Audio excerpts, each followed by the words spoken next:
ఈరోజు నా ప్రయాణం ద్రాక్షారామానికండి. గోదావరి నదిలో ప్రయాణం, బోట్లో ప్రయాణం చాలా అద్భుతంగా జరిగింది. కోటిపల్లి తీరానికి చేరానండి.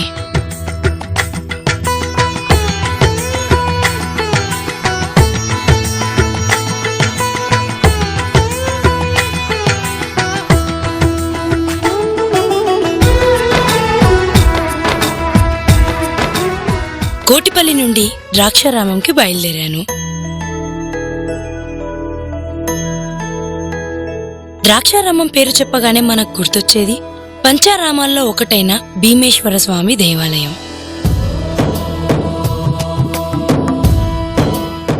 ఆహా, ఎంత అందమైన దేవాలయం అండి.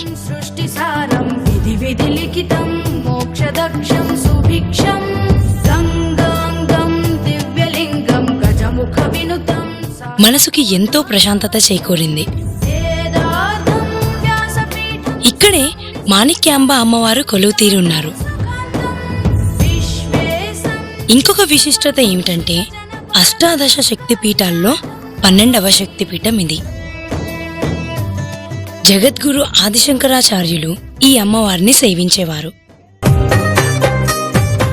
ఈరోజు చక్రి గారు నాకు కాజు కలాకండ్ బొబ్బట్లు, పంచదార చిలకలు తయారు చేసి చూపిస్తానన్నారు. అక్కడికే వెళ్తున్నా. హాయ్ చక్రి గారు. హలో, నా పేరు మనస్విని, మను అని పిలవచ్చు. నేను ద్రాక్షారామం వచ్చానండి. స్వామివారిని దర్శనం చేసుకున్నాను. బాగా అయిందా దర్శనం? చాలా బాగా అయిందండి. నాకు మామూలుగా ఫుడ్ అంటే చాలా ఇంట్రెస్ట్. ఎక్కడ వెరైటీ ఫుడ్ దొరికినా అస్సలు వదిలిపెట్టను. అలాగే ఇక్కడ వెరైటీ ఫుడ్ ఐటమ్స్ ఏమున్నాయని ఎంక్వైరీ చేస్తే కాజు కలాకండ్ బొబ్బట్లు చాలా బాగుంటాయండి. దాంతోపాటు పంచదార చిలకలు కూడా చాలా బాగా చేస్తారని చెప్పారు. ఎక్కడ దొరుకుతాయని అడిగితే భీమేశ్వర లక్ష్మీ ప్రసన్న స్వీట్ షాప్లో వెళ్ళండి, అక్కడ ఇస్తారు అని చెప్పారు. అందుకే నేను మీకు వెంటనే కాల్ చేసి మీ దగ్గరకు వచ్చేసాను. మరి మాకు చెప్తారా ఎలా చేస్తారో? తప్పకుండా చెప్తాను. మీరు స్వీట్ బిజినెస్ లో ఎంతకాలం నుంచి ఉన్నారండి? మా నాన్నగారు అయితే ఒక 40 years క్రితమే స్టార్ట్ చేశానమ్మా. 40 years కింద. ఓకే. తర్వాత మా నాన్నగారి తర్వాత నేను కూడా చేస్తున్నాను. మీరు చేస్తున్నారు. ఓకే.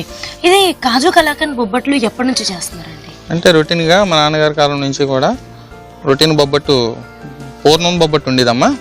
నేను వచ్చి డిఫరెంట్ కోరుకోవడం కోసం కలాకండ్ బొబ్బట్టు అనేది మేము డిఫరెంట్గా తయారు చేస్తాం. ఓకే చక్రి గారు, దీనికి కావాల్సిన పదార్థాలు చెప్తారా? చెప్తామండి. మైదా అండి, సాల్ట్, కలాకంద, కాజు, ఆయిల్. ఓకే, ఇది ఎలా స్టార్ట్ చేస్తారు ఫస్ట్? చేద్దామండి. బౌల్లో మైదా అండి,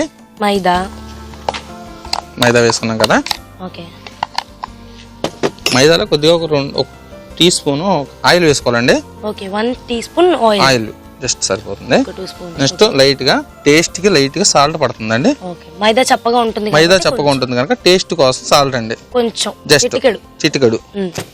ఇదండి ఇలా చేసి కలిపేసుకుని వాటర్ వేసుకోవాలండి. వాటర్. ఓకే. ఇది సాఫ్ట్ గానే మిక్స్ చేసుకోవాలా? కొంచెం సాఫ్ట్ గానే మిక్స్ చేసుకోవచ్చు. అంటే ఆయిల్ వేసుకోవడం వల్ల ఏంటంటే కొంచెం స్మూత్ గా ఉంటుంది. ఆయిల్ లేకపోయినా పర్వాలేదు. ఆయిల్ వేసుకోవడం వల్ల ఏంటంటే కొంచెం స్మూత్నెస్ వస్తుంది, సాఫ్ట్ గా మనం తినేటప్పుడు కొంచెం మెత్తగా ఉంటుందని.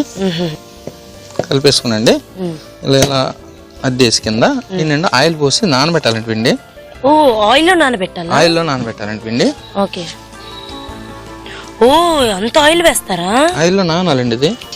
ఓకే. నిండా పిండి ములిగేదాకా ఆయిల్ పోసుకోవాలన్నమాట అండి. ఓకే. ఓకే. ఇది ఇలాగా ఇలా నానబెట్టాం. 15 minutes నానంతరం ఇది చేయాలండి. ఇది ఓకే. 15 minutes నానబెట్టాలండి. ఈలోగా మనం ఈ కలాకందాన్ని ఉండలు చేసుకుందాం. ఓకేనా? ఈ కలాకందలో కాజు కలుపుకుని కాజు మిక్స్ చేసుకుని ఓకే. కాజు మిక్స్ చేసి కలుపుతున్నానమ్మా. నేను గుడికి వెళ్ళానండి. క్షేత్రం చాలా బాగుంది. అది పంచరామాల్లో ఒక క్షేత్రం అట కదా? అవునమ్మా. దాని హిస్టరీ ఏమన్నా చెప్తారా నా కోసం? తప్పకుండా చెప్తానమ్మా. పంచరామాలు మన ఈస్ట్ గోదావరి జిల్లాలోనే 2 ఉన్నాయమ్మా. ఒకటి చామర్లకోట, 2 ద్రాక్షారామ. ఓకే. చామర్లకోట ఇక్కడికి 40 kilometers దూరంలో ఉందమ్మా. ద్రాక్షారామ అనేది 14 inches ఉంటుందమ్మా శివలింగం ఇది. ఓకే. పంచారామాలు మీకు ఐడియా ఉందా? అవును. ఒకటి గుంటూరు జిల్లాలో ఒకటమ్మా. వెస్ట్ గోదావరిలో 2 ఉన్నాయి, పాలకొల్లు, భీమవరం. ద్రాక్షారామ ఈస్ట్ గోదావరి జిల్లా ద్రాక్షారామం చామలకోట ఓకే 5 పంచారామాలమ్మ. దీనికి ఈ ఊరికి ద్రాక్షారామం అనే పేరు ఎలా వచ్చిందండి? ద్రాక్షారామం అన్న పేరు రావడానికి కారణం ఏంటంటే దక్షుడు యజ్ఞం చేసిన స్థలం అమ్మ ఇది. శివుని యొక్క మొదటి భార్య దాక్షాయణి దేవమ్మ. దక్షుడు యొక్క కుమార్తె దాక్షాయణి. తను యజ్ఞం చేస్తున్నప్పుడు కూతుర్ని పిలవలేదు. పిలవకపోయినా సరే తండ్రే కదా అని చెప్పి పిలవని పేరంటానికి తను వెళ్ళింది. యజ్ఞం చూద్దాం కదా అని. పిలవని పేరంటానికి వచ్చినందుకు అవమానం చేశాడు తండ్రి దక్షుడు. అవమానం చేసిన వెంటనే ఆ అవమానం తట్టుకోలేక పట్టకన్న వేలు ఇలా నేలకు రాసి అగ్ని సృష్టించుకుని అగ్నిలో పడి ఆహుతి అయిపోయింది అమ్మ దాక్షాయణి మాత. అప్పుడు రుద్రుడు శివుడు కాలరుద్రుడై ఈమె ఒక కలేబారాన్ని భుజం మీద వేసుకుని తాండం చేశాడు. తాండం చేయడంతో అప్పుడు ఆయన ఒక జటాజూటం తెంపి అలా నేలకేసి కొడటంతో వీరభద్రుడు పుట్టాడని, ఆ వీరభద్రుడు ఉగ్రుడైపోయి ఈ దక్షిణి సైన్యాన్ని హరించేశాడని చెప్పేసి చరిత్ర. స్థల పురాణం చాలా చక్కగా చెప్పారండి. Thank you. నేను చుట్టనా? చుట్టమ్మా, అదేమంది.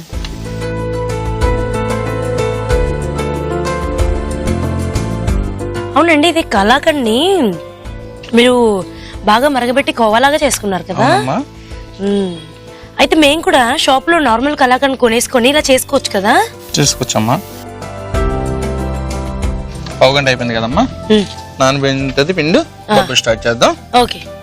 ఇప్పుడు ఆ నూనె ఏం చేస్తారు? నూనె అలాగే ఉంటదమ్మా. అది నూనె అలాగే ఉంటదా? నూనె అలా ఉంటుంది, నూనె మనకు పని లేదు. ఓకే. అమ్మో, చాలా జారిపోతాయి కదా చేతిలోంచి. ఏం జారదమ్మా, అలా నేను చేస్తున్నాను కదా. అలా తీసుకుని అమ్మా బొబ్బట్ని అలా తీసుకుని అలా పెట్టి చూడమ్మా, కవర్ చేస్తున్నారు. ఇలా కవర్ చేసుకోవాలన్నమాట. ఇలా కవర్ చేసి నీ వండలు పెట్టుకుని ఉదుకుని పెట్టుకుందామా. ఓకే.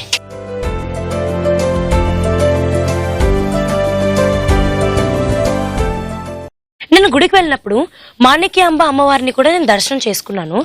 అక్కడ 12వ శక్తిపీఠం అని రాసుంది. దాని స్టోరీ ఏంటండి మీకు తెలుసా? మాణిక్యాంబ అమ్మవారు 12వ శక్తిపీఠం. 12వ శక్తిపీఠం. ఓకే. అమ్మ మాణిక్యాంబగా ఒక భీమేశ్వరుడు యొక్క భార్యగా మాణిక్యాంబగా పిలువబడుతుంది అమ్మవారు. ఓకే. ఈ స్టోరీ ఏమిటంటే అమ్మ, దక్షుడు యజ్ఞం చేసిన తరువాత ఈ దాక్షాయణి మాత ఆహుతి అయిపోయింది కదా. అవును, ఇందాక చెప్పుకున్నాం కదా.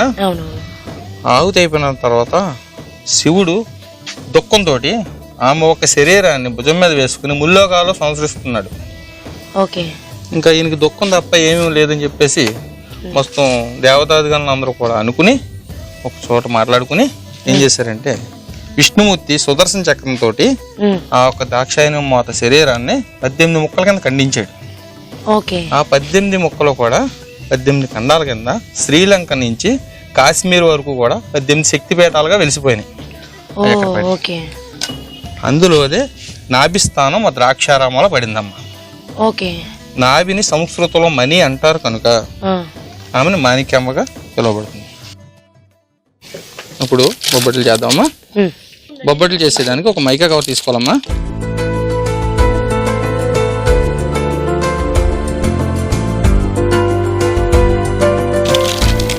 చిన్న బొబ్బట్లు ఇలా చేసుకుని చిన్న బొబ్బట్లు చేసుకుని పెన్నం మీద వేసేయాలి.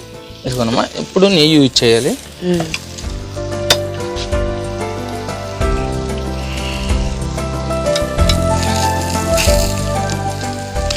ఇంతేనమ్మా బొబ్బట్ అంటే.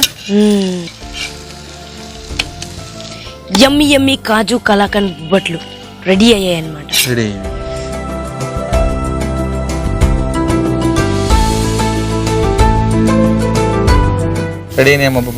రెడీ అయిపోయాయి అన్నమాట. మరి నేను టేస్ట్ చేసేనా? టేస్ట్ చేయమ్మా. చేసి ఎలా ఉందో చెప్పాలి. కాజు కలాకండ్ బొబ్బట్లు.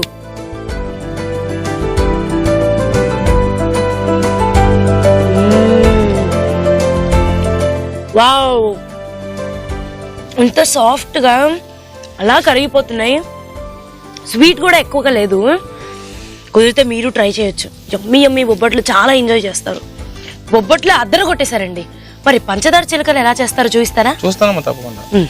కాజు కలాకండ్ బొబ్బట్లు తయారీకి కావలసిన పదార్థాలు: మైదా, ఉప్పు, కలాకండ్, జీడిపప్పు, ఆయిల్. కాజు కలాకండ్ బొబ్బట్లు తయారు చేసే విధానం.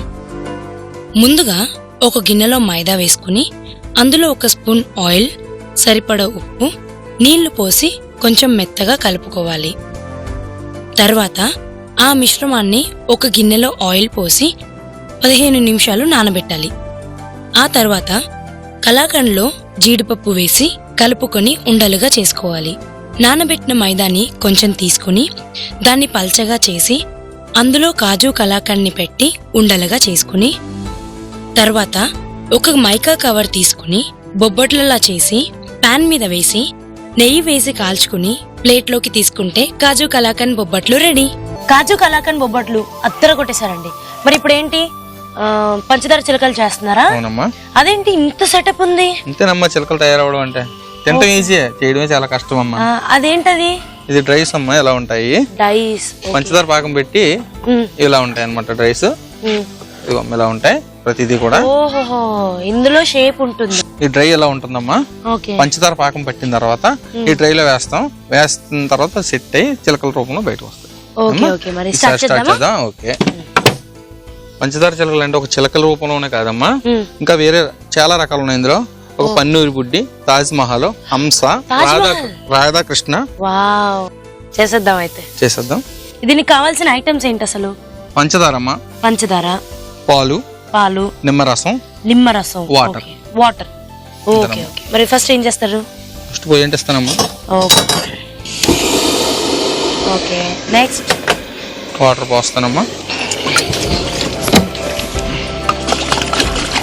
చూడ వాటర్ పోసాను. కొన్ని వాటర్ వేస్తారా అంటే పంచదారని బట్టి ఓకే వేస్తానమ్మా.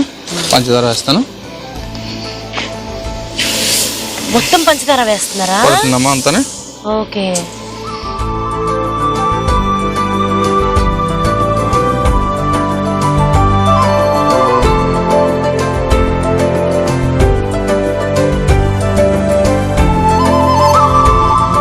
ఈ చిలకలు ఎప్పటి నుంచి చేస్తున్నారండి? చిలకలు అనేది ఎప్పటి నుంచి? ఫస్ట్ నుంచి ఉందమ్మా, నాకు తెలియనప్పటి నుంచి కూడా ఉన్నది చిలకలు అనేది. ఇది దేనికోసం కొంటారు? స్పెషల్ గా తినడానికి అని ప్రత్యేకంగా కొనరమ్మా. ఇది ఒక ఆడపిల్లని సారి పెట్టి అత్తవారింటికి పంపించేటప్పుడు, పెళ్లి చేసిన తర్వాత ఒక అమ్మాయి ఒక అబ్బాయి పుట్టిన తర్వాత సారి పెట్టి పంపిస్తారమ్మా. సారి పెట్టేటప్పుడు చలివిడి, చిలకలు, మిఠాయి. చలివిడి ఎందుకంటే కాపురం చల్లగా ఉండాలని చెప్పి, చలవ కోరదని చెప్పి చలివిడి పెడతారమ్మా. అలాగే చిలకలు పెట్టడానికి కారణం ఏంటంటే చిలక పచ్చ కాపురం లాగా ఉండాలని పెద్దలు పెట్టింది. చిలక పచ్చ కాపురంలా ఉండాలని చిలకలు. పెద్దలు ఏది పెట్టినా సరే శుభానికి సంకేతంగా ప్రతిదానికి కూడా స్వీట్ పెడతారు. ఒక నిశ్చితార్థానికి స్వీట్ పెడతారు, ఒక పెళ్లికి వెళ్ళినా స్వీట్ పెడతారు, ఎవరైనా ఒక బంధువులు ఇంటికి పెట్టుకెళ్ళినా స్వీట్ పెడతారు. ఏదైనా శుభానికి సంకేతం స్వీట్ అమ్మా. ఇది ఎంతసేపు అలా అవ్వాలండి? పంచదార కరిగిన తర్వాత తీగ పాకం వచ్చేదాకా కరగాలమ్మా. తీగపాకం ఇది కరిగింది కదా, దీంట్లో ఇప్పుడు పాలు వేయాలమ్మా. పాలు 1 కప్ సరిపోతుందా? 1 కప్ సరిపోతుంది. ఈ పాలు వేయడం దేనికంటే ఇందులో ఉన్న పంచదార బ్లాక్ గా ఉన్నప్పుడు అందులో వేస్ట్ ఉంటదమ్మా. ఈ పాలు వేయడం వల్ల పాలు పంచదారలో ఉన్న వాటర్ అంతా కలిపి కరిగినప్పుడు పైకి వచ్చేస్తుంది అనమాట. ఓకే, అందుకని పాలు వేయడం. ఆ వేస్ట్ అంతా పైకి వచ్చేస్తుంది. ఇప్పుడు చూపిస్తాను, చూద్దాం మనం. చూడమ్మా, వేస్ట్ చూసారా అలా పైకి అలా వచ్చిందా? పాలు వేయడం వల్ల పంచదార ఎంత తెల్ల పంచదార వాడినా కానీ చూసారా వేస్ట్ ఎలా వచ్చిందా? అవునవును, అది అలా వచ్చేస్తుంది అనమాట. ఇంకా మొత్తం ఫుల్ వైట్ అనమాట. తెల్లని చిలకలు మరి ఇదేనమ్మా. ఏ కెమికల్ వాడడం కదా, ఈ బాబతే కరెక్ట్ గా చేస్తాం. వేస్ట్ ఎలా వస్తుందా? ఇదంతా వేస్ట్ అనమాట. దేనికి పనిచేయదు. మనం వేసిన మిల్క్ అనమాట ఇదంతా. మిల్క్ వెళ్ళి చక్కెరని ప్యూరిటీ చేసింది. ఇంకా వస్తూనే ఉంటుందా? అలా వస్తూనే ఉంటుందమ్మా. ఎంతసేపు తీస్తూ ఉండాలి? అలా వచ్చిన వరకు తీయడమేనమ్మా. ఆ బ్లాక్ గా ఉన్నది అంతా పోయి ప్యూర్ అయ్యేదాకా తీయడమే. బాగా తెల్లగా వస్తాయన్నమాట చిలకలు. దగ్గర పడింది. ఓకే, ఇది ఎలా తెలుస్తుంది తీగ పాకం అయిందని? పాకం వాటర్ చూసామా, ప్లేట్ లో నీళ్లు పోసుకున్నప్పుడు ఎలా పోసుకుంటే అయింది కదా, తెలిసిందా? అవునవును. ఓకే, అయ్యో ఓ అలా వచ్చేస్తుందా సెపరేట్? చూడమ్మా, అప్పుడు పాకం రెడీ అయినట్టు. పాకి రెడీ అయినట్టు. ఇప్పుడు నిమ్మరసం వేస్తాం. నిమ్మరసం ఓకే.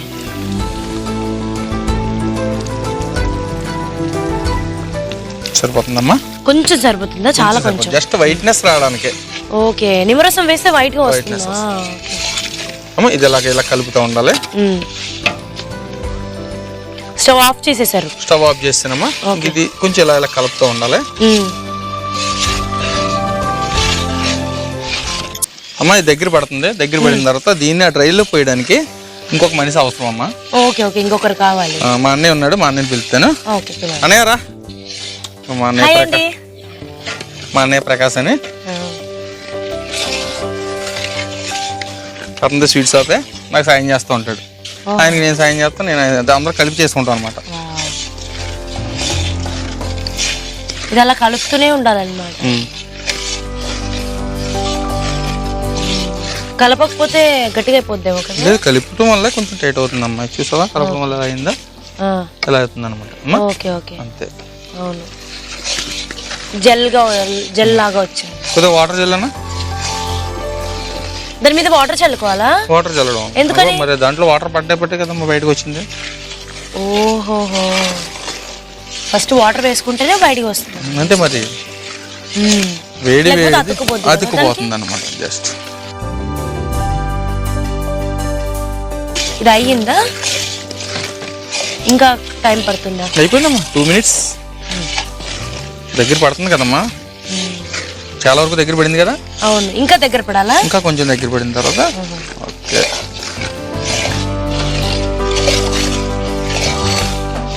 చూడమ్మా దగ్గర పడింది. ఇప్పుడు డ్రైలో వేస్తాం. ఓకే, చూడమ్మా.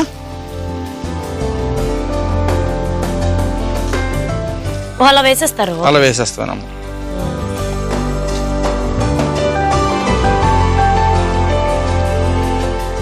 చిలకలు పంచదార చిలకలు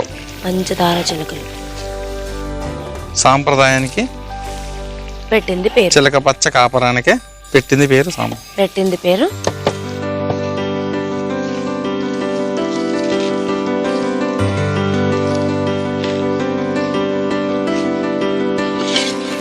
చిలకలు అయ్యాయి. నెక్స్ట్ ఏంటి? కొద్దిగా వాటర్ అయ్యాయి. ఇందులో రాధాకృష్ణ జస్ట్ అలా రాధాకృష్ణ వేస్తున్నాను చూడమ్మ. ఇప్పుడు ఇది రాధాకృష్ణ బొమ్మ.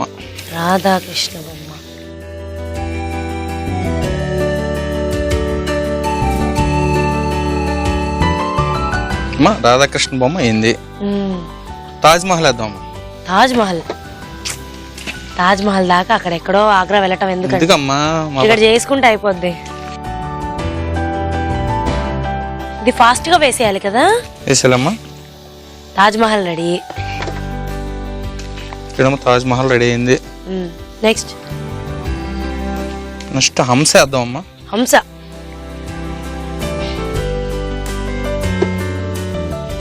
చూడమ్మా, హంస అయింది. ఇప్పుడు పందెం కూడా వేద్దాం అమ్మా. కోడి పుంజి అనమాట. కోడి పుంజు ఆంధ్ర స్పెషల్. అది సైడ్ కంతా పడిపోతుంది కదా, అది వేస్ట్ అవ్వదా? అది వేస్ట్ అవ్వదమ్మా. ఇది పన్నీర్ బుడ్డి అమ్మా. కోడి పుంజి అయింది పన్నీర్ బుడ్డి అనమాట. పన్నీర్ బుడ్డి. ఇప్పుడు మ్యారేజ్ కి వెళ్తుంటే పన్నీర్ చల్లుతాం కదమ్మా, అది పన్నీర్ బుడ్డి అనమాట. చిలకలు, తాజ్ మహల్, రాధాకృష్ణ, పందెం కోడి, పన్నీర్ బుడ్డి, హంస. చూడమ్మా పంచదార ఖచ్చితంగా సరిపోయిందా? అలా ఇలా వేసారు కొలత? అదేనమ్మా, చిన్నప్పటి నుంచి ఇదే పని అమ్మా నాది. ఇదే పని. అది అలా మీకు మా నాన్నగారు నాకు అలా నేర్పారు, నేను అలా చేస్తున్నాను. ఓకే, ఇప్పుడు ఇది వేసేసారు కదా, ఎంతసేపట్లో తయారవుతాయి? ఇది ఒక 10 minutes అమ్మా. 10 minutes లో అయిపోతుంది. అయిపోతుందమ్మా. 10 minutes ఆడితే అయిపోతుంది.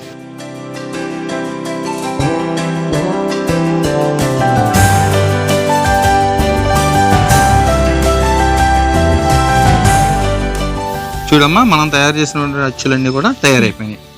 ఇప్పుడు చిలకలతో పాటు రకరకాల తాజ్ మహల్, హంస, రాధాకృష్ణ, పన్నీర్ బుడ్డి, పందెం కోడి అన్ని కూడా తీద్దాం నీట్ గా. ఓకేనా?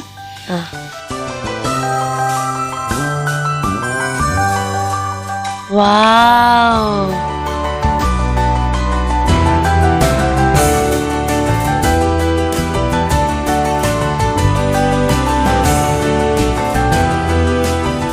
చూడమ్మా చిలకలైన. ఇప్పుడు నెక్స్ట్ మనం హంస తెద్దామమ్మా. హంస. ఓకే. ఇది పందెం కూడా అమ్మా, హంస కాదు. వావ్, పందెం కోడి. పందెం కోడి. ఇది హంస. హంసమ్మ. చూడమ్మా రాధాకృష్ణమ్మ. ఏంటి చెప్పమ్మా? తాజ్ మహల్. చూసారా నేను ఎలా చెప్పేశాను అన్ని. ఇది పన్నీర్ బుడ్డి. పన్నీర్ బుడ్డి అంటే ఎవరైనా వెండితో చేస్తారమ్మా, లేకపోతే మనం చక్కెరతో చేసుకున్నాం.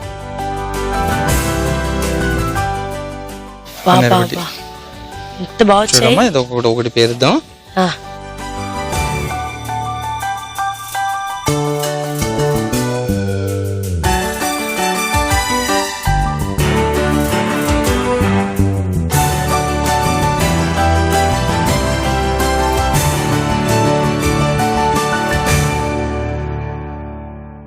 చూడమ్మా పందెం కోడి నిలబెట్టాను.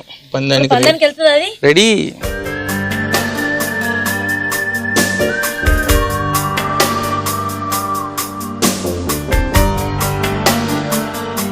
ద్రాక్షారామంలోని చక్రి గారు కమ్మటి కాజు కలాకండ్ బొబ్బట్లు రుచి చూపించారండి.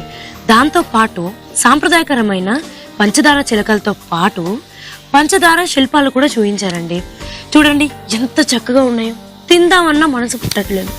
ఇంత టేస్టీ అండ్ ఇంత స్పెషల్ ఫుడ్ ఐటమ్స్ మాకు చూపించినందుకు మా ఊరు రుచుల తరఫు నుంచి మీకు చిన్న గిఫ్ట్. Thank you. వీరేనండి చక్రి గారి ఫాదర్. నమస్తే అండి. అండ్ వీళ్ళ ఫ్యామిలీ మెంబర్స్ వీళ్ళందరూ కలిసే 40 yearsగా సక్సెస్ఫుల్గా వీళ్ళ స్వీట్ షాప్ రన్ చేస్తున్నారండి. అండ్ వీళ్ళందరితో ఈ మెమొరబుల్ మూమెంట్స్ అన్ని గుర్తుండాలి కదా, అందుకు ఒక సెల్ఫీ ఇవ్వండి. Draksharamam special food items. మరొక ఊర్లో మరొక స్పెషల్ ఫుడ్ ఐటమ్స్తో మిమ్మల్ని కలవాల్సిన బాధ్యత నాకు ఉందండి. This is Manaswini. Love you all.